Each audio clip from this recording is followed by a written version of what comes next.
अस्सलामुअलैकुम नाज़रीन। Drama serial हसरत की आने वाले एक साथ में दिखाया जाएगा कि सनाया का भाई सुनाया को बहुत बातें सुनाता है और कहता है कि तुम्हारी वजह से ही हमारी माँ मरी है और तुमने पहले बज़िद होकर अरहम से शादी की और इसके बाद तुम्हारे ही मसलों की वजह से अम्मी की जान गई है। तो इस वजह से फिर सनाया को बहुत बुरा लगता है, लेकिन वो अपनी भाभी से कहती है कि मैंने कोई भी भाई की बात दिल पर नहीं ली, क्योंकि अब ये मेरा मुकद्दर है और मुझे ऐसी बातें सुनना ही पड़ेंगी। हरीम बहुत ज़्यादा चाहती है कि हम घर वापस चलें और इस वजह से वो अपनी माँ से हर वक्त कहती रहती है कि प्लीज़ अम्मी बाबा के घर वापस चलते हैं और मेरा यहाँ पर दिल नहीं लगता और हम कब तक मामू के घर रहेंगे। और सनाया भी आहिस्ता आहिस्ता इस बारे में सोचने लगेगी और उसे लगेगा कि अरहम का घर ही उसका घर है, क्योंकि भाई का घर कभी अपना नहीं हो सकता।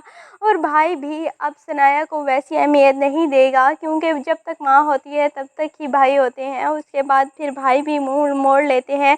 इस वजह से फिर सनाया को मजबूर अरहम के घर वापस जाना पड़ेगा। दूसरी जानिब फबीहा बहुत ज़्यादा डर रही है कि सनाया कहीं वापस ही ना आ जाए और उसका सारा खेल ख़त्म ही ना हो जाए। इस वजह से फबीहा हर मुमकिन कोशिश करेगी कि सनाया और अरहम के दरमियान एक आखिरी तलाक भी करवा दे, लेकिन ऐसा होगा नहीं। दूसरी जानिब हमजा और फरहीन की भी लव स्टोरी अब काफ़ी आगे बढ़ चुकी है, लेकिन शाहीन बेगम हमजा को फ़ोन करती हैं और कहती हैं कि तुम फबीहा को समझाओ कि वो शादी के लिए मान जाए और उसने फजूल की जिन बांधी हुई है और एक बार लड़के से मिल लेते हैं, हो सकता है अच्छा हो और इस तरह फरहीन की शादी हो जाए, क्योंकि फरहीन बाद में मान ही जाएगी और फिर हमजा उस लड़के से मिलेगा, लेकिन वो लड़का अच्छा नहीं होगा। तो फिर हमजा को एहसास होगा कि अगर फरहीन की शादी उस लड़के से हो गई तो उसके दुख दर्द कौन सुनेगा और कौन उसे समझेगा। इस वजह से हमजा खुद ही फरहीन को प्रपोज कर देगा और फिर हमजा और फरहीन की शादी हो जाएगी।